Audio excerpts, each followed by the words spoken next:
Okay. Oh, hey, Geezer, and hi, Rich buddy. How you doing? Let's see. Truth fears Goldie. How's it going? What, Missy? What, what is that? La la la la sign, Pavlotti. Oh, hey, Geezer. Buying any watches soon. Okay, let's see. Peace is nice looking piece. All right. Oh, there you are, Stefan. We had a question for you this morning, um, and you were nowhere to be found. So, good evening. I forgot the gentleman. Well, not a lot to worry about. Ah, let's see what's going on. Gonna go to my cafe tomorrow for the first time. Uh, our state opens on Wednesday, and so there's some things that I want to get done before it opens. Mainly run and get some packaging and a few other things. So,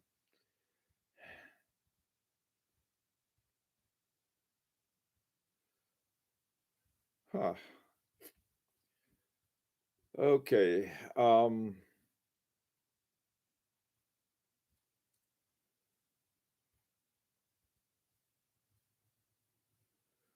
Okay. Ooh, truth fears. We all have our nut jobs. Hey, Junior, how you doing? Okay, let's see what else is going on. Man, you guys have a big discussion going here. All right. Hey, Bruce, how are you? Williams watches. How are you? Junior, let's see. Everyone's. What's that watch? Oh, my watch today is, in fact, I'm going to do it for a whole week. I haven't done that before. I'm going to wear, this is my 7 day endeavor by H. Moser. It is sort of, I guess, sort of a reddish or pink gold, and it's hand wound. And on the back, it has a power reserve indicator. On the front, it's a simple three-hand watch. And uh, what I found is that I've got to use it in conjunction with other watches, depending on what I'm doing. Like I was out doing some stuff out in the yard, so I had to whip out my Seiko 5. It does all of the tough work. Hi, Rohit. Hi, Eddie. Um, hi, Rich buddy. How you doing? Hi, Grow with a Lawyer. How are you? Okay, so people should live in the movement and not worry about the time uh, to the minutes. Yeah. All right. Well, listen. Hi, Lee. There's Lee is from Frackin' Gulch, Oklahoma. It's right up the road from Squash Dog. Oh, hey, True Junior.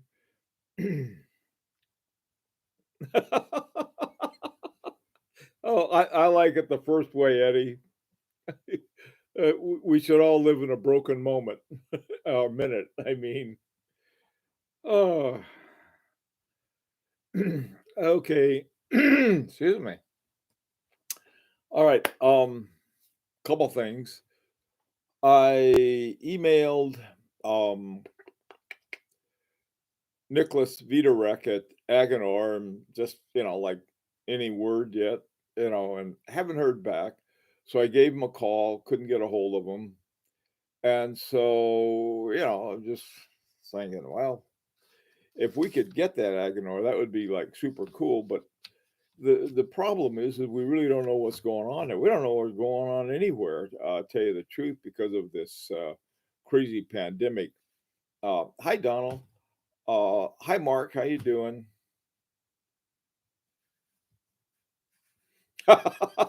Mark found Pumpkinville. You didn't find Frackin' Junction. uh, okay, guys. Well, listen. What I thought, we've been talking about two German movements. one Swiss movement, and I thought we might want to consider another one. Somebody, I forgot who it was, said, "Well, what about an A11 from Harboring 2?" So I sent a message to them, and I'll see what happens. I also sent another message to Urin. Uh, Urin works Dresden, which is the Langenheim movement. And so I wanted to do a few reviews and talk about this. Right now, I am really hoping we can get that Agenor with a retrograde minute. I just think that would be the coolest thing in the world, and have a watch with that kind of movement, because there aren't very many, and the ones that are cost way over what we can afford. So, you know, we're it's not exactly a house on fire, but it would be nice to get something done. So let's take a look at the options we have. Um, One sure thing that we can get now. This is a funny thing. This is the movement from Ralph Lang Dresden. I had asked him about the Canaletto Black, and he said, "No, no, no, don't get that one. Get this one." So, so okay. Now this was $5,000, but for the quality and everything else of the movement, it's really something. Uh, the the two downsides on this, and some upsides too. This is like about as handmade as you can get, and so that would be like super nice. There's I don't know if you can see it or not. Uh, there are a lot of features to it that are rare. I mean, in actuality, and there's a certain, I'll call it a, instead of passion, all right, you have something that I like to call sort of a curmudgeon perfectionism. And that is there's there's one way to do it right, and which I like a lot better. At least this is in my mind. This Rolf did not put curmudgeon wanted to do it just right. Instead, but he's a super nice guy, but that's the way it turned out. Okay, so that's one option. These I think were $5,000 a pop. To me, it would be worth it. Like I said, the only downside is that they're a little big, 37 millimeters, I believe, and I believe also they have the small second at 6 o'clock. We could ask them, say, "Hey, could you make a center second?" Okay, so that's one option. That's a sure thing. I think he'd like to get on with it and stuff. Now, the next option is the uh, oh god, UWD 33.2. Okay, now this is a center second. They have three different types. The one here is, let me see, uh, Rodernert. Okay. The other one is gold, and the other one is New Celeber. I don't know what that is. I got a feeling though that in talking about it, this is the one that we're talking about. I found, I think I may have shown you this a long time ago because we had all the information on it. Here's a good picture of it I found on a watch that was called Degussa, and this was a $10,000 watch, and I think that the movement, and I wrote them again too, is 4,000. Okay, I think it's in 3,000 yada yada amount. Here's another picture of that movement. It's really a beautiful movement. It was designed by Marco Lang, and you can see the. I don't know if you'd call that a swan neck or not. It's it grabs a regulator right here and hangs on pretty tight. The other thing too is that in uh, the Rolf Lang Canaletto, movement. This one, you, I don't know if you can see it, but the it has a it has those four balances. These guys right here and here, and there's a what is it called? There's a chronometer balance on it. Now, on the one hand, it looks like a curve balance, but with the balance weights and how they're used, you also have you have something different. On the one that we've been sharing, that one he is sort of like a plain vanilla one, and then he put on a chronometer balance for us. So that's the second option. Now, the third one, this is one that we really haven't talked about. Somebody had said, well, look, why don't you take a look at the A11? Now, I didn't think we could get it. In fact, I think the first time that somebody suggested it, that's exactly what I said. I don't think they're going to give it to us. But someone said, oh, yeah, you can get them. So I thought, all right. So I wrote to Harbring 2, to Richard and Marie Harbring, reminded them that I was one of the first Felix buyers that they had. And so I'm looking at the movement, and it's a really interesting movement. And everything, this is another one that is like super handmade. I also found out something about my printer that if I put two up together in the same one, they'd print one on the back and one on the front. Now, let's see. Where is it? Oh, okay. This is also a small second. This is a small second pivot right there, or pinion. And then here you have the center hour and center second.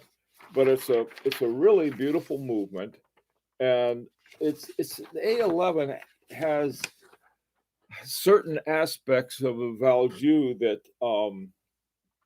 Richard Harbring. There's a real interesting, really good write up, and it's an honest write up talking about how he had to keep certain things similar to the old Valjew that he made because he had made all of these other modules for it that you could add on. Instead of having to go and buy a new watch, you could add a module. I don't know what where he's if he's still doing much with that. My Harbring 2 is still the most accurate watch I have. I got watches that are 4 or 5 times as expensive. They just don't keep the time as that. Of course, most of mine are 2.5 and 3 hertz if I can get them. His is 4, like the lumpen proletariat of watches. Here's another picture. One of the things that really interested me in this watch is the I don't know if you can see it or not, but right here, this is how you regulate it. It's got a screw up here and then another screw here. And I was wondering what this was for and what this was for. Well, apparently, this one is for connecting the hairspring to the balance. And so you don't want to undo that. And this one right here is for adjustment, turning it back and forth. Um, I've never seen one exactly like that, but I have used this kind of adjustment, and you got to be. It's not as easy as it looks, but it's still something that would be an option. And this is for doing it with a quality one. I saw this one too. This one Ian sent me. I was showing everyone this one this morning. I love the way what they had done is total restoration of this minute repeater, and Vasseron and Constantin took it and started with this and ended up with this for restoration. But it was an example of a retrograde that they have, which is a really interesting one. And this is when we talk about a retrograde. I think that if we were once we got done with the thing, this is what we'd have looked something like this, I think. So anyway, the big thing is though is that it would have an amazing movement if we got the Agonor. I was waiting for that. Okie doke. Unless the A11 is really cheap, I'd prefer the UWD over A11. Um, so would I. And that's how come oh, okay. Let's see. All righty.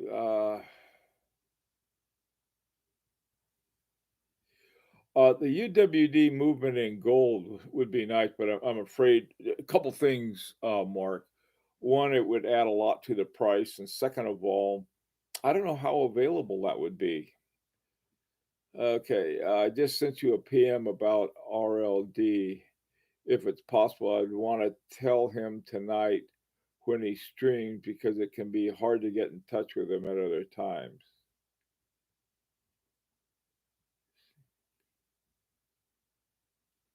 Okay.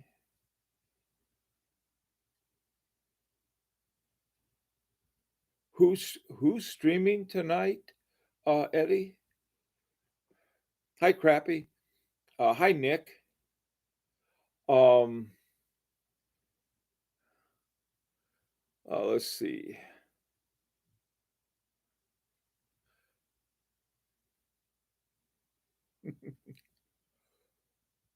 Okie doke.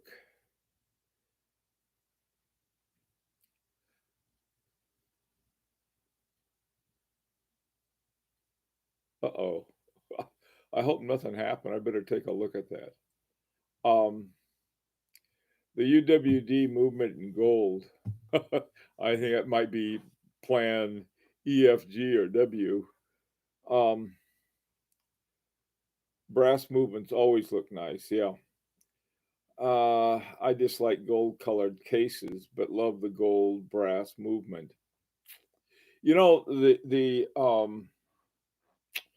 one that we've been passing around, the Rolf Lang Canatello Precise Gray.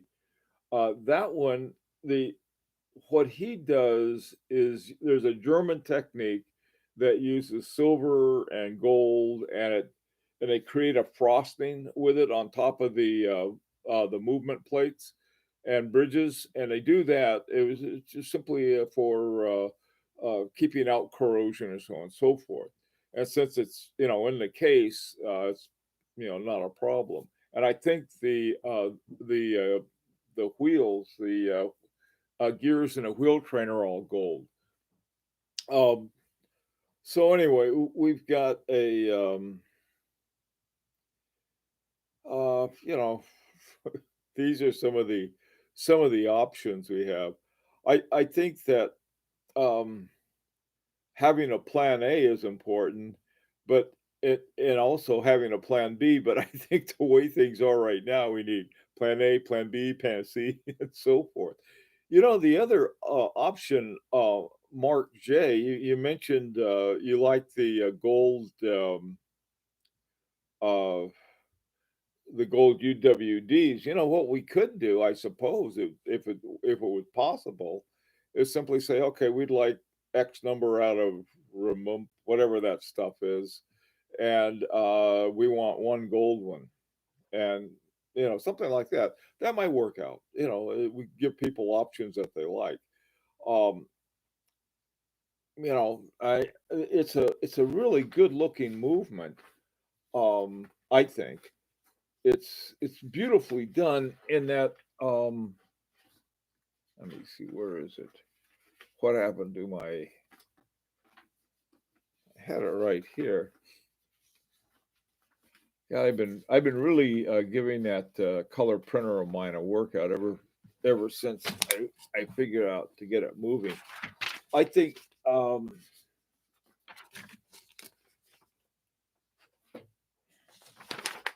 the thing I like about this, um, those are the three. Yeah, one of them's made out of gold. I don't know if that's a gold frosting or they have it solid gold, but I guess there shouldn't be a problem if there might be, and if there is, then you don't get it.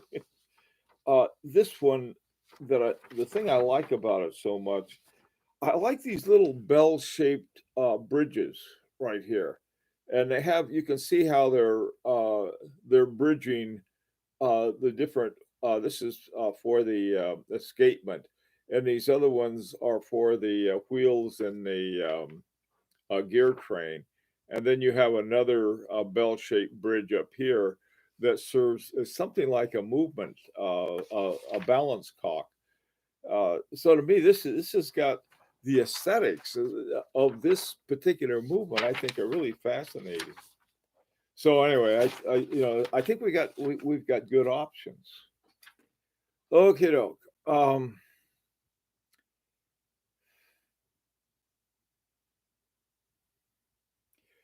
Blake Chen, what did you miss? Uh, you know, some naked girl ran behind me and jumped out the window when you were gone, Blake. I'm sorry you missed that. I hope she doesn't come back. It really distracted everyone. Okay. Uh, all right. Let's see.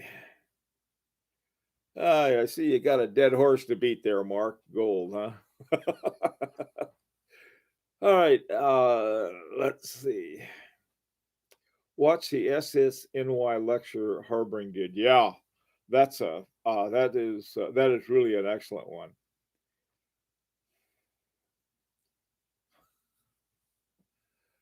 Okie doke. Oh,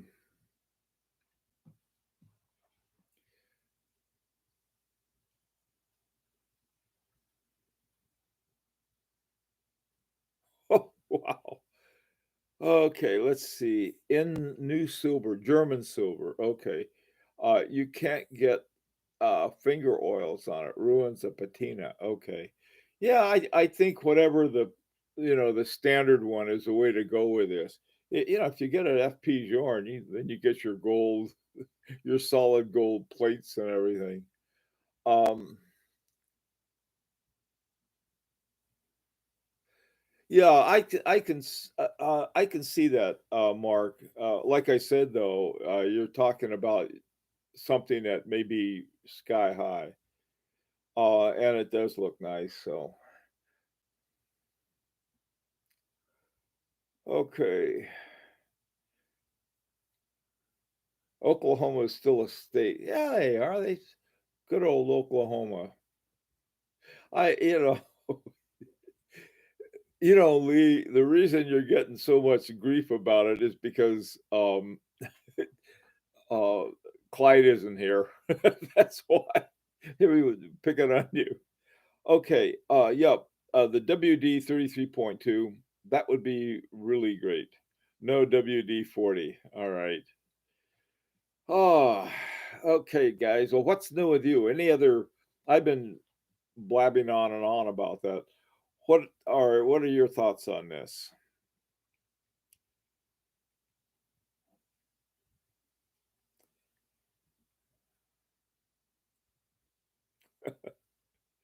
Oh man, I see what you've done, Lee. Okay, I was referring to Tim Mosso. I think you missed the chat. Now, I saw the one, Eddie. Are you talking about the one with PM me on that? Okay, on on the Facebook thing.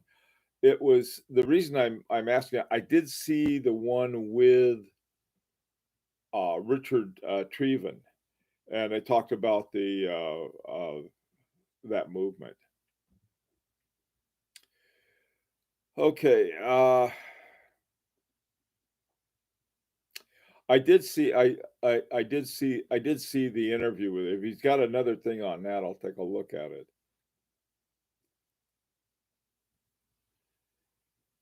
I see blue.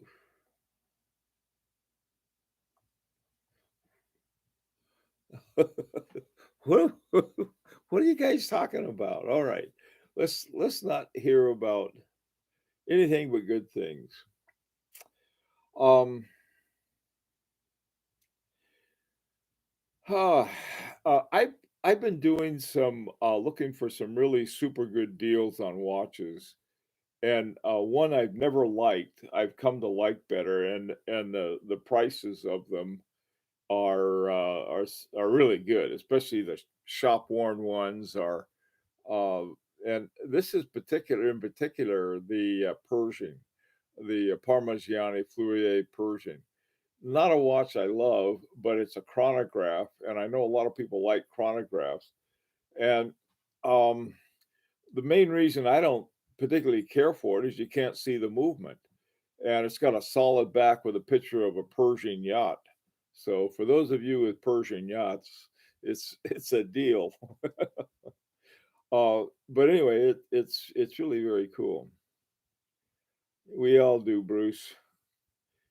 Okay, got my CW moon phase. Oh, how do you like it, Stefan?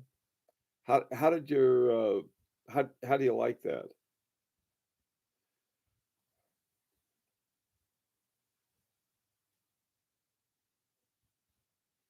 Oh, come on now, Blake. And I don't want to. I used to live in Texas, and there was always a big rivalry between Texas and Oklahoma. And I was never part of that rivalry, but we'll have it between Moldova and Romania. We'll talk about that conflict. Uh, 6.5 chrono. I don't a chrono tax. They have a 6.5% chronographer track? I never heard of that before. So, uh, I mean on Chrono 24. Ah, I'll see. They have a 6.5 tech. Okay, I get it. Why does Jersey get so much hate? I tell you because all of the comedians are in. A lot of comedians come from New Jersey. I don't know why is there so much New Jersey jokes. We got our some years ago. We had this wonderful dog, and we had to drive down to New Jersey to get it. And I was in rural New Jersey, and you can see why it was called the Garden State. Beautiful state. And people say, "Oh, well, you ever been to Newark or Camden or something like that?" I almost took a position at Rutgers University in Camden. Went to San Diego instead. Let's see. Okay. Because it's not New York. See what I mean? Bruce is one of those New York comedians. This is funny. They give you the people in New Jersey get all this grief from New York comedians. And then they become comedians themselves and start telling jokes about New Jersey. Connecticut, though, for some reason doesn't, which is fine with me. It's like, what's I like Connecticut, I think, per capita has the largest population of people from Italian descent. But you never hear about, Jersey Shore Italians or Connecticut Shore Italians um, being this something that everyone makes fun of. That's weird. I wanted to do the deal privately, but the seller was a Viennese chicken. Viennese chicken. What? I was in Vienna about this time last year, and I'd been there before, and I had a wonderful time. This last time, though, I went to the Vienna Philharmonic. Oh, that was one of the most enjoyable times I had. But a Viennese chicken. Oh, that's funny. Uh, it's the same hate that Oklahoma gets from Texas. I don't know why. What is it with Oklahoma and Texas? I mean, like you take the Panhandle. It's hard to tell the difference between the Panhandle of Texas and Oklahoma. Uh, Viennese, Maximilian Schell, or Arnold. We're Texas stepchild. That's not what I heard. Anyway, well, look, guys, you'll hear something as soon as I hear something. I've had some really good news today. I had a this nice big movement that I not movement but case that I bought. It really looked cool, and I was showing it to everyone, and someone said, "Where are the lugs?" I didn't realize it didn't have any lugs, and today I found them. They were shipped in a separate little case with them, and figured out how to put them on. So I'll show everybody. I'll put it together and show it to everyone. Oh, isn't that something? That's cruel. Texas versus Oklahoma versus Texas. Everyone loses. Oh, Jesus. Oh well. Hi, Hotsy. Uh, hey, True Junior. Okay. All right, everyone. Stay safe. And like I said, we're opening up. Connecticut is. I didn't realize how bad it was here, and I had no idea that Connecticut had such high density. Uh, at least where we live, the density seems to be very low, and there are a bunch of woods, and we're all woods creatures. And but I did this. That's the thing. Uh, I spent a lot of time doing data analysis, and so I thought, well, listen, I all of this stuff that people have is really sloppy, very sloppy data. So I got out the old calculator and stuff and took a look at our rate. My God, it's terrible. We have a terrible death rate. You can't rely on the number of cases because of testing. Uh, they've got a pretty good testing program going, but man, that should have been done back in January. And so I just took the number of deaths. What a terrible thing to use to find out how you do it. How many people died. And then you find out that there's like about a month between somebody gets it really bad and then the terrible, terrible disease. So you guys stay really safe. And when there is an opening, do it lightly and back to work. Take care, everyone.